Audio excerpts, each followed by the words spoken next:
right, so sales growth, the big picture, right? Disney is still way up over there, right? And then Netflix is still in their high growth stage, right?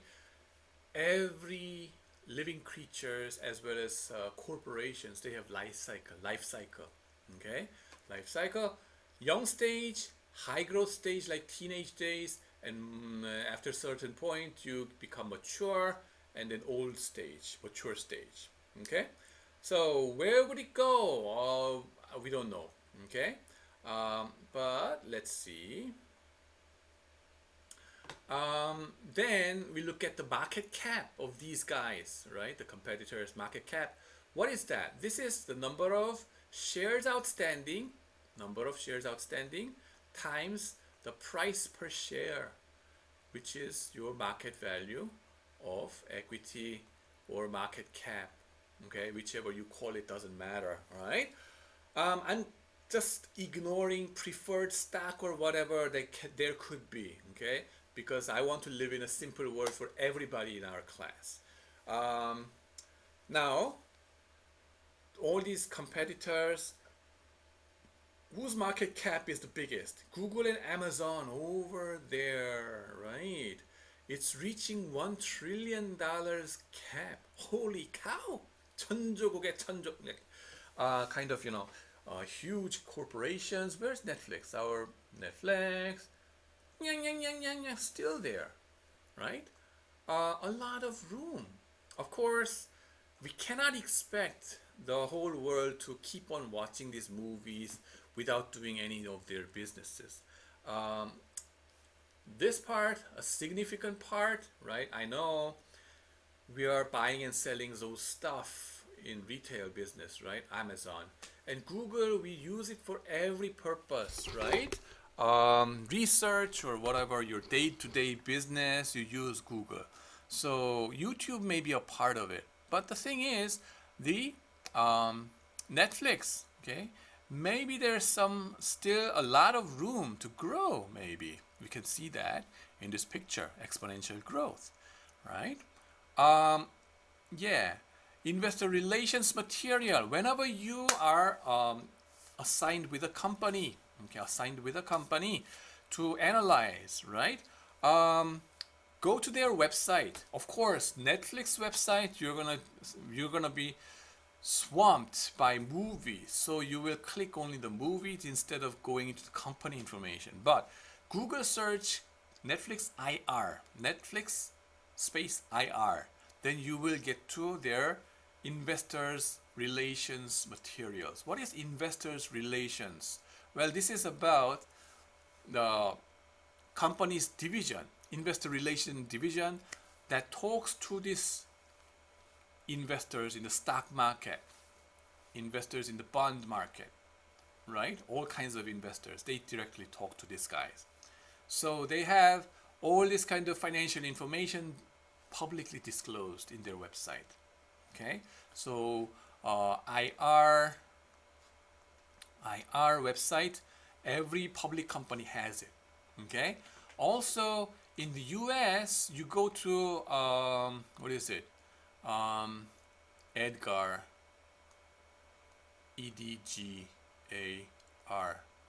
Edgar dot SEC dot gov dot government, right? So this is like D in Korea, DART, DART, right? DART, FSS, yeah, 지렁이 같은, alright, S, yeah, FSS dot OR, is it OR? KR, GOKR, ORKR, I don't know, ORKR. So Korean Government Organization, FSS, Financial Supervisory Service, and DART. I don't know what that stands for, but DART, like DART. What do? This is a site that thousands and thousands or hundreds of thousands of companies disclose their financial information or public information at first sight. Okay, so 공시사항 in Korean terminology. Whatever public information that you have to disclose by law, right? You have to disclose it through this website in Korea. Or if your company is in the US, and then EDGAR, SEC.gov is the site that you have to publicize for the first time. Otherwise, you're going to get sued, right? So this is the site that you can get access those public information, right? Public information. Everybody can see it, right? Hedge funds keep on logging onto this and then download all those public disclosure, okay? And then use Python to process their text in computational linguistic way and identify, there must be something wrong going on with this company. Let's sell the stock automatically. Or, there is some good news going on. Let's buy it automatically. All right. So that's what these fintech companies are doing these days. DART, FSS, ORKR. This is the site that you have to familiarize yourself. I'm sure you learned about this in your accounting class before. We're going to keep on living with that. Okay. Number two. Not just publicly traded companies, but also privately held companies sometimes disclose their information at these websites. Okay, at these websites. Those companies that are subject to 외관법, that you have to go through this supervisory service, or how do you say, audit. If your company size is big enough, more than 100억 won in Korean terminology, Korean unit, right? 100 million, 10 billion Korean won. More than 10 billion Korean won. If your size is big, then you have to disclose your, you have to go through this. 외관법, this auditing, and then after a certain threshold, I don't remember exact threshold, but big enough, then you'll have to disclose your sales or accounting reports over there.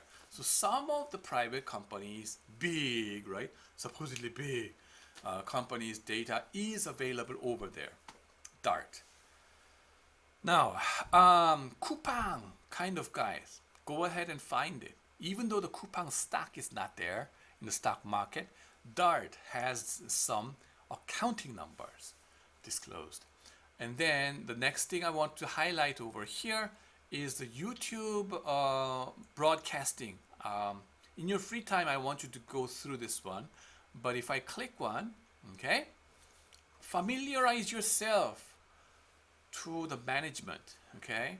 If you can see their faces, okay, you can feel much more. Hello, my name is Don Lee, and I'm very happy to inform you that our free trial sessions are back. Oh, this is advertisement. So, with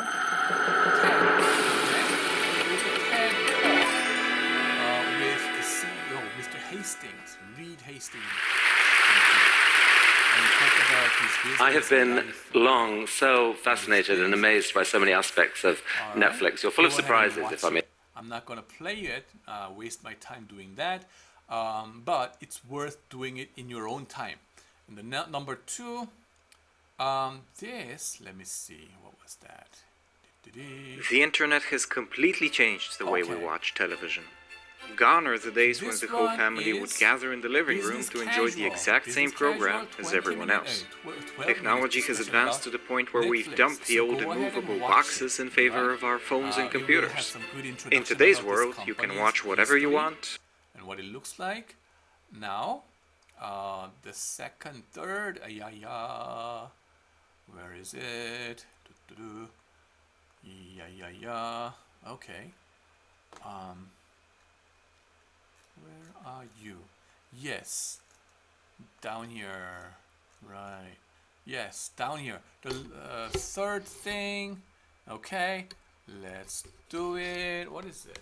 Shareholders letter. Okay, this is the one I got from the Netflix's company IR website. Okay, and then every quarter, okay, periodically, they send out letters to shareholders talking about their business situation. How many pages? 13 different pages, but it gives good information about where the company is going, right? The industry, all these things with some financial disclosures going on. So go ahead and read it.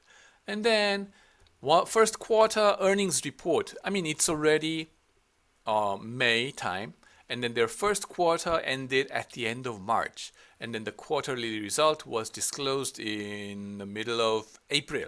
So they had this kind of earnings disclosure, quarterly 분기 실적 보고, quarterly earnings report. Okay, so that kind of things, right?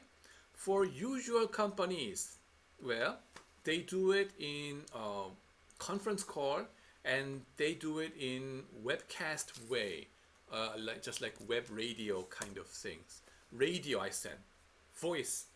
But this company, Netflix, they do it like... Good afternoon, and welcome to the Netflix Q1 2020 earnings interview. I'm Spencer Wong, VP of IR and Corporate Development. Joining me today are CEO... So this guy is in charge of investor relations, right? Spencer Wang. Sounds like Chinese original, right? And living in the United States. And then look at these guitars. What are you doing over there? And then the keyboards, right? And the musical instruments. I don't know what he does with that, but he's obviously, this is the time of what? Quarantine. So they cannot get together, all right? So they had to do it in a WebEx way, kind of thing. So Reed Hastings? Right? In real times. This guy, it is a very interesting event. Quarterly earnings report or annual earnings announcement, right? Those company managements usually get together in a one place, in a conference hall, right? And then the management team takes turn to say something about the company, their results over the last quarter, what we did, and going into the future, what we foresee in our industry and what's going to happen over there. Okay, so it's a great chance to learn about these companies and then this industry, right? They do the announcement, CEO, CFO, COO, all kinds of O's, right? And C's comes there. And number two, in that conference site, you see a lot of analysts coming in. Who is doing the, who writes the recommendation about this stock, right? So those guys will be there. Why are they there? Well, not just listening to what the management says, but also to address questions, right? So for those of you who are interested in this analyst job, you have to be a great questioner, right? Who has to address those nice and not just nice, but important questions to the management, those C-level guys. Some tough questions, some challenging questions, and then so that you will have much better understanding about the company. Not only that, but also to help other investors to understand about the company. Now, I told you that this is a quarantined period, and let's see what they are doing over here, okay? CFO Spence Newman, Chief Content Officer Ted Sarandos, and Chief Product Officer Greg Peters. Our interviewer this quarter is Mike Morris from Guggenheim. As a reminder, we'll be making forward-looking statements and actual results may vary. With that, let me turn it over to Mike for his first question. Thank you, Spencer. Good afternoon. Glad to see you all safe and healthy. Right? All right, my dog is barking again, right? So I have to finish in 1 minute. So this guy, Michael Morris, is actually equity research analyst, okay? Investment banker. He's an investment banker analyst. Your career aspiration, okay? So those of you who are, who aspire to become one of those analysts working for these brokerage houses or investment banks, go ahead and watch this guy. All right? So I'm gonna come back in the